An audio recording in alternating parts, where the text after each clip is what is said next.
السلام علیکم ورحمۃ اللہ وبرکاتہ۔ بھائی مرزا محمد علی صاحب، اب تک ہماری گاڑی اعتماد پر چل رہی تھی، علماء سے سن لیا، اس پر عمل کیا، دلیل نہیں مانگتے تھے اور نہ تحقیق کرتے تھے قرآن حدیث کے اندر، نہ اس کی استعداد تھی اور نہ اس کے ہمارے پاس وسائل تھے۔ ابھی میں نے ایک ٹچ موبائل لیا ہے، اس میں اسلام ون کی ایپ لوڈ کی تو اس میں آپ کے پیش کردہ حوالوں کو میں نے دیکھا تو اس میں ایک بڑا ستم پایا کہ آپ حوالہ جس حدیث کا دیتے ہیں، جب ہم اسے وہاں حدیث کی کتابوں میں دیکھتے ہیں تو وہاں اس کا مضمون وہ نہیں ہے جو آپ پیش فرماتے ہیں۔ اس میں بہت زیادہ اضافے، اس میں آپ کے اپنے اندر کے جذبات، آپ کے خیالات، آپ کا آزاد منہج، وہ بھی اس میں شامل ہو کے نشر ہو رہا ہوتا ہے۔ پہلے جب ہم آپ کو سنتے تھے تو اس کا احساس نہیں تھا، ہم کہتے تھے بس قرآن کی آیت جو پڑھ رہے ہیں اور حدیث پیش کر رہے ہیں، یہ غیر معمولی ذہن کا، حافظے کا مالک آدمی ہے، اس نے تو ان عبارتوں کو پیا ہوا ہے۔ لیکن اس کے خلاف پایا۔ تقریباً 10 کے قریب میں نے آیات و احادیث کو اس میں مطالعہ کیا ہے، ان میں سے ایک تو میں آپ کو بھیج بھی چکا ہوں۔ ایک یہ بخاری شریف کی حدیث نمبر 4108، آج میں یہ بھیج رہا ہوں، تو آپ ان پہ غور فرمائیں، انہیں سنیں، اپنے کہے ہوئے کو بھی سنیں، اور وہ حدیث بھی میں نے اس کے اندر ساتھ ہی آپ کو بھیجی ہیں تو ان کو بھی دیکھیں، اور یقیناً آپ کے پاس تو احادیث کی کتابیں موجود ہوں گی، ان میں دیکھیں، پھر اس میں میری مشکل کو آسان کرنے کی کوئی کوشش کریں، خاصی پریشانی ہے۔ جزاک اللہ۔ وہ لوگ جو لوگوں کو کہتے تھے کہ حدیث پڑھو، ان کو بھی تکلیف ہوئی کہ لوگوں کو یہ حدیثیں کیوں دیتا ہے علی، اس نے نیٹ پہ حدیثیں چڑھا دی ہیں۔ تو جاؤ بخاری اور مسلم کو جا کے گالیاں نکالو جس نے حدیثیں لکھی ہیں، جس کو ہم پنجاب میں کہتے ہیں کہ چور نہ مارو، چور دی ماں نو پہلے مارو۔ میں نے تو بخاری مسلم سے حدیثیں کلیکٹ کی ہیں، اگر یہ جرم ہے تو اس سے بڑے مجرم پھر امام بخاری اور امام مسلم ہیں جنہوں نے یہ حدیثیں لکھی ہیں، ان کو آپ رحمت اللہ علیہ اور میں لعنت اللہ علیہ۔ پہلی مثال صحیح بخاری انٹرنیشنل نمبر کے مطابق غزوہ خندق کے چیپٹر میں 4108 نمبر، جس کو میں کڑوی گولی کہتا ہوں۔ صفین میں تحکیم کے مسئلے کے بعد جب حضرت میر معاویہ رضی اللہ تعالیٰ عنہ مدینہ شریف آئے تو وہاں پر انہوں نے ایک تقریر کی۔ صحیح بخاری 4108، بخاری میں نہ نکلے جو چور کی سزا وہ میری، بلکہ جو مرتد کی سزا وہ میری سزا، لیکن اگر نکل آئے تو ان مولویوں کے گریبان پکڑیں کہ یہ حق بات آپ کو کیوں نہیں بتاتے۔ بخاری میں نہیں لکھی پائی جی، بخاری 4108۔ تو تحکیم کے مسئلے کے بعد جب حضرت امیر معاویہ رضی اللہ تعالیٰ عنہ مدینہ شریف آئے تو وہاں انہوں نے ایک تقریر کی، خطبہ دیا۔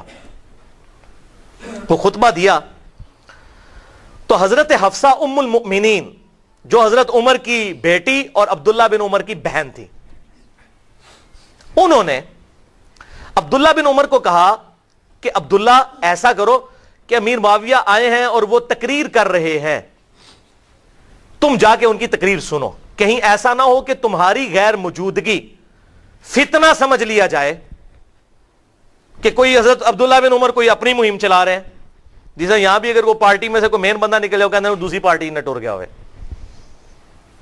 تو حضرت عبداللہ بن عمر نے کہا ٹھیک ہے، بہن ماں بھی لگتی تھی، ام المومنین بھی تھی، بہن بھی تھی، تو وہاں پر گئے۔ وہ وہاں حضرت میر معاویہ رضی اللہ تعالیٰ عنہ نے خطبہ پڑھا، اس کے بعد انہوں نے کہا حضرت عبداللہ بن عمر کی طرف اشارہ کرتے ہوئے کہ جسے خلافت کی خواہش ہے اس امر میں وہ اپنا سر اٹھائے، میں اس کے باپ سے بھی زیادہ خلافت کا حقدار ہوں، وَلِعَاذُ بِاللَّهِ تعالی۔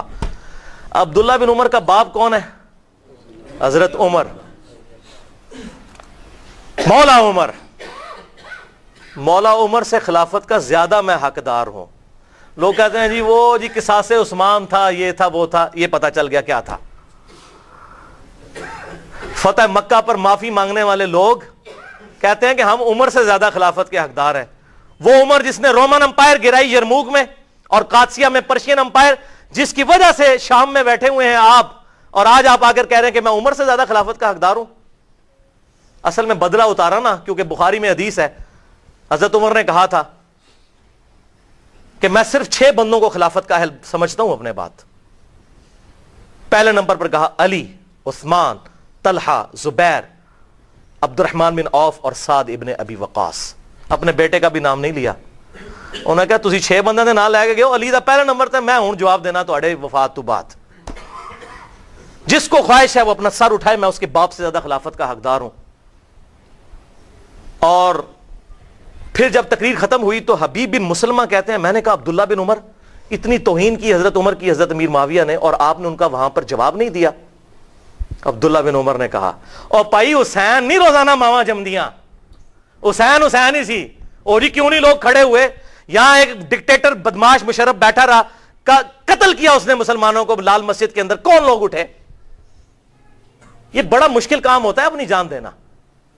عبداللہ بن عمر کہتے ہیں میں نے ارادہ تو کیا تھا اپنی گوٹ کھولوں، اس طرح گھٹنے بند کر کے وہ بیٹھے ہوئے تھے. یہ میں کوئی تاریخ نہیں پڑھ رہا، بخاری 4108 حدیث ہے. اور میں نے کہا میں اسی وقت معاویہ کو جواب دوں، معاویہ تیرے سے زیادہ خلافت کا حقدار وہ ہے جس نے تجھے اور تیرے باپ کو مار مار کے مسلمان کیا ہے. مولا علی وہ مسلمان تھا، اور تو اور تیرا باپ ابو سفیان رضی اللہ عنہم اجمعین وہ کافر تھے اس وقت، اور وہ تم سے قتال کرتا تھا. آج فتح مکہ پہ معافی مانگ کے تم لوگ کہہ رہے ہو کہ میرے باپ سے زیادہ خلافت کے حقدار ہو. پھر عبداللہ بن عمر کہتے ہیں میں فتنے اور خون ریزی کے ڈر سے خاموش ہو گیا. حسین روزانہ نہیں ماما جمنیاں، خاموش ہو گیا. پھر مجھے جنت کی نعمتیں یاد آ گئیں، میں نے پھر جنت پہ ہی کفایت کر لیا. حبیب بن مسلمہ کہتے ہیں کہ عبداللہ بن عمر نے خاموشی اختیار کر کے اپنی عزت بھی بچا لی اور اپنی جان بھی. بھائی جان، بخاری شریف کی حدیث 4108 کی تلاش میں آپ میری مدد کریں. یقیناً آپ بہت مصروف ہوں گے، آپ کا وقت بہت قیمتی ہے، مگر سائل اور طالب کا بھی اللہ اور رسول نے بڑا حق بتایا ہے. اس حوالے سے جو مضمون آپ نے بیان فرمایا وہ مجھے نہیں ملا. اگر آپ فرمائیں تو میں آپ کے پاس خود بھی آ سکتا ہوں تاکہ آپ مجھے دکھا کے میری تسلی کرا دیں، یا اس نمبر پر واٹس ایپ کر دیں، آپ کا احسان ہوگا.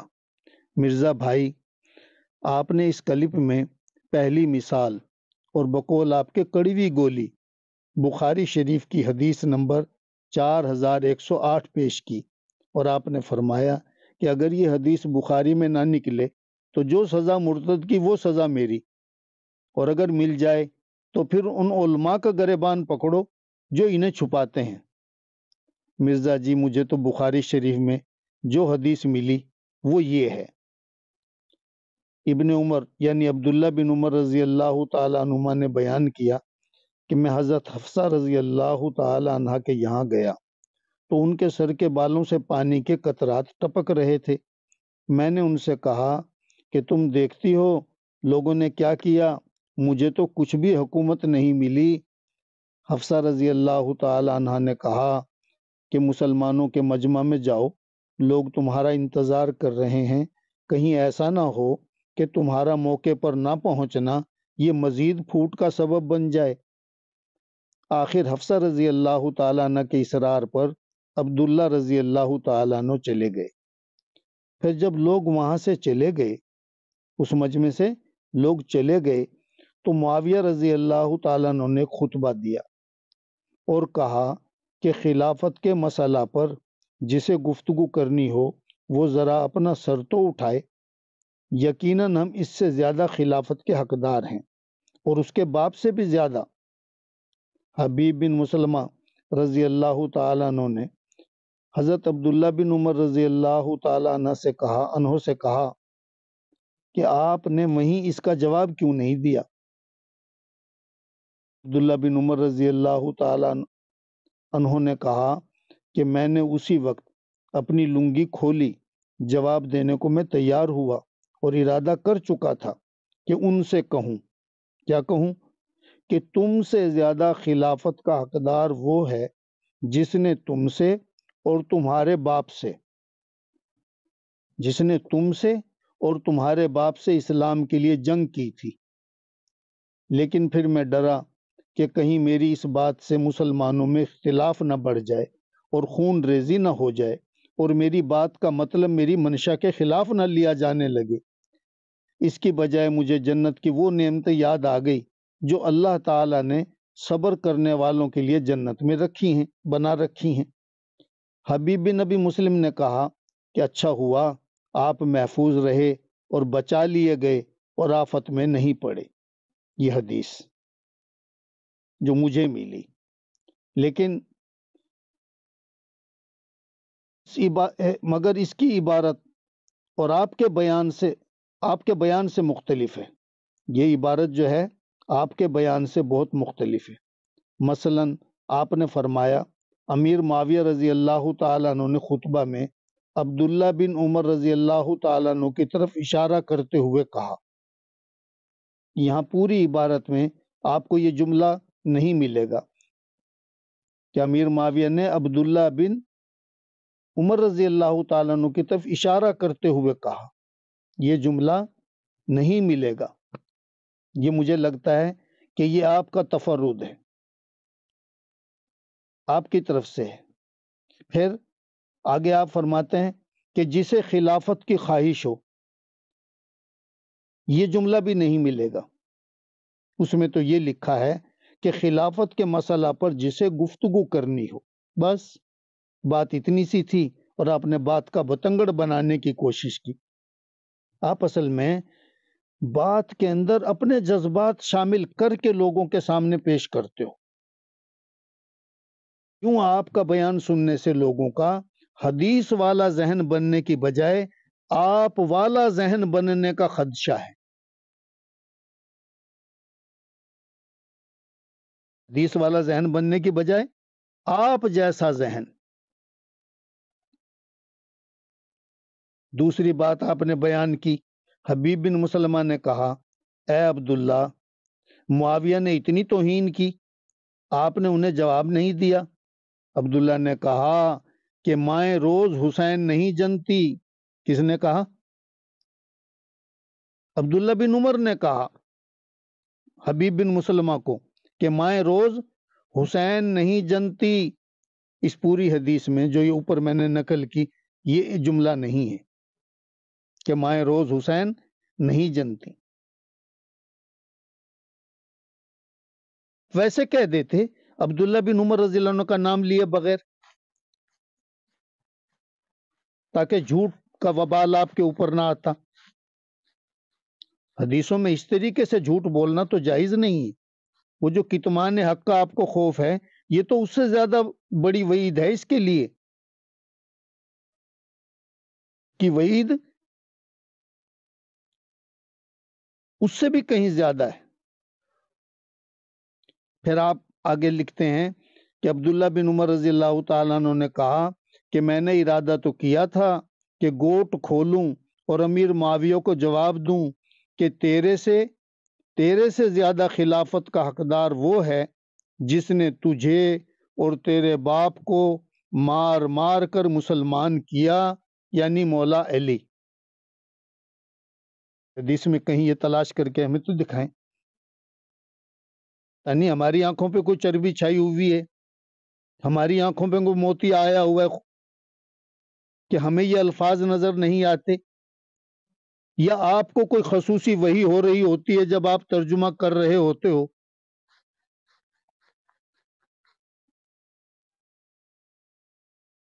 آئے روز حسین نہیں جنتی، مجھے نظر نہیں آیا، بار بار دیکھنے کے بعد نظر نہیں آیا، جملہ نظر نہیں آیا کہ تجھ سے زیادہ خلافت کا حقدار وہ ہے جس نے تجھے اور تیرے باپ کو مار مار کے مسلمان کیا۔ یہ نہیں ہے، بلکہ وہاں تو صرف اتنا ہے کہ عبداللہ بن عمر نے کہا کہ میں نے ارادہ کیا کہ ان معاویہ سے کہوں کہ تم سے زیادہ خلافت کا حقدار وہ ہے جس نے تم سے اور تمہارے باپ سے اسلام کے لیے جنگ کی۔ اتنی سی بات۔ مائیں روز حسین نہیں جنتی، مار مار کے جناب انہیں مسلمان کیا۔ اضافہ اپنی باتیں ان کے منہ میں ڈالنے کی کوشش، حدیث کے منہ میں ڈالنا چاہ رہے ہو اپنی باتیں، اپنے الفاظ، ایسا نہ کریں بھائی جان۔ آپ تھوڑی تبلیغ کر لو لیکن مضبوط دلائل سے کرو، اس سے آپ کی جان کا بھی اور جہان کا بھی بھلا ہوگا۔ اور ان کمزوریوں کے ساتھ اگر دین کے لیے جتنی بھی کوشش کرو گے، ہاتھی کی طرح دلدل میں دھنستے اور دھساتے چلے جاؤ گے، خود بھی دھسو گے، لوگوں کو بھی دھساؤ گے، جان کا بھی نقصان کرو گے، جہان کا بھی نقصان کرو گے، نیکی برباد، گناہ لازم کا مصداق بن جاؤ گے، دنیا کی اسلامی تاریخ میں سیاہ نام پاؤ گے۔ ابو الفضل نے کون سا نام پایا؟ ابو الفضل فیضی، وہ کوئی معمولی صلاحیت کا بندہ تھا۔ غلام احمد پرویز چھوٹی صلاحیت کا آدمی تھا۔ مرزا غلام احمد قادیانی چھوٹی صلاحیت کا بندہ تھا۔ یہ بڑی غیر معمولی صلاحیتوں کے لوگ تھے۔ بنیادی عقائد میں نقل کو چھوڑا، عقل کے حوالے ہوئے، انجام آپ کے سامنے ہے۔ عقل کو چھوڑ کر عقل کے حوالے ہوئے، عقل کے گھوڑے دوڑائے۔ جان مشاجرات صحابہ میں منہج ائمہ اربع، منہج محدثین آپ کے سامنے ہے۔ بخاری شریف میں 80 کے قریب باب ہیں۔ وحی کا باب ملے گا، علم کا باب ملے گا، ایمان کا ملے گا، وضو کا ملے گا، غسل کا ملے گا، حیض کا ملے گا، تیمم کا ملے گا، نماز کا ملے گا، جنازے کا ملے گا، حج کا ملے گا، زکوٰۃ کا ملے گا، عمرے کا باب ملے گا، روزہ کا باب ملے گا، ادب کا باب ملے گا، طب اور لباس کا باب ملے گا۔ اس طرح کے ابواب ملیں گے ضروریات دین سے متعلق۔ لیکن 80 ابواب میں اور مسلم شریف کے 57 ابواب میں، ابو داؤد شریف کے 38 ابواب میں کہیں آپ صحابہ کے آپس میں جھگڑوں کا باب نہیں دیکھو گے۔ صحابہ کا ایک دوسرے کو برا بھلا کہنا، یہ باب نہیں دیکھو گے۔ کیوں ایسا کیا ان لوگوں نے؟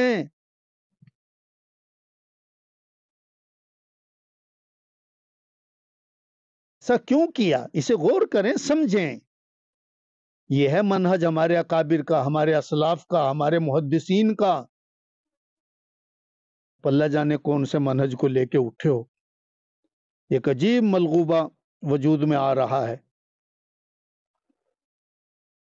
واقعی غیر مقلد ہو، واقعی غیر مقلد ہو۔ نبی سے بھی اور جناب صحابہ سے بھی اور تابعین سے بھی، تبع تابعین سے بھی، ائمہ اربعہ سے بھی، محدثین سے بھی، سب سے آزاد ہو کے اپنی عقل سے چل رہے ہو۔ اللہ اکبر۔ مرزا بھائی، آپ کے اس ترجمہ کو دیکھ کر مجھے 30 سال پہلے سنی ہوئی ایک تقریر یاد آ رہی ہے۔ ایک توحیدی عالم، شعلہ بیان خطیب، شعلہ بیان خطیب، معمولی خطیب نہیں تھا۔ میری چھوٹی عمر تھی اس وقت، تو میں ان کی مجلس میں گیا۔ وہ قرآن کریم کو بار بار ہاتھ میں اٹھا کر آیات قرآنی بڑی خوش الہانی سے پڑھ کر سننے والوں کو مسحور کر رہا تھا۔ سورۃ یاسین کی آیتیں پڑھ کر کہا، ایک بستی میں اللہ کریم نے 3 پیغمبر بھیجے۔ بستی کے لوگوں نے ان کو اور ان کے پیغام کو ٹھکرا دیا۔ نبیوں نے بستی والوں سے کہا کہ تم کس وجہ سے ہماری دعوت کا انکار کر رہے ہو؟ لوگوں نے جواب دیا، تم تو ہماری طرح ہی کے انسان ہو، تم تو ہماری طرح کے انسان ہو، ہم تمہیں پیغمبر مانتے نہیں۔ تو پیغمبروں نے کہا، ارے بدبختو تمہاری یہ بات، ارے بدبختو تمہاری یہ بات تو درست ہے کہ واقعی ہم بشر ہیں، لیکن تمہارے باپ دادے خنزیروں نے تمہیں جو یہ سبق پڑھا رکھا ہے کہ بشر رسول نہیں ہوتے۔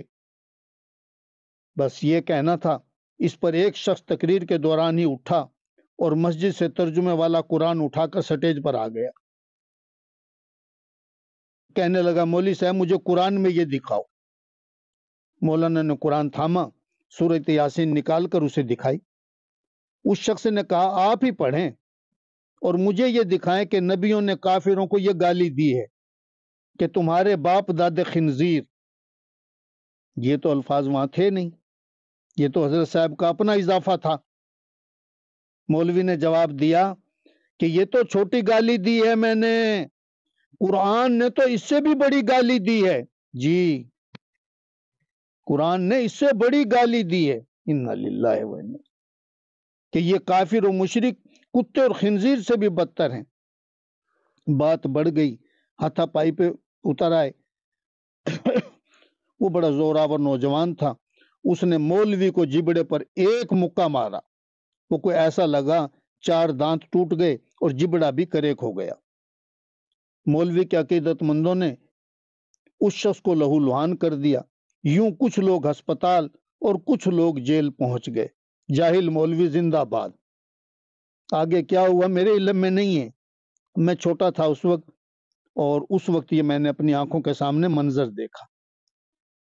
تو آپ ذرا میری یہ چند باتیں میں آپ کی طرف بھیج رہا ہوں، ان پہ غور فرمائیں اور پھر کوئی میری بھی رہنمائی فرمائیں، اور جیسے اللہ تعالیٰ آپ کے ذہن میں ڈالے انشاءاللہ خیر ہوگی.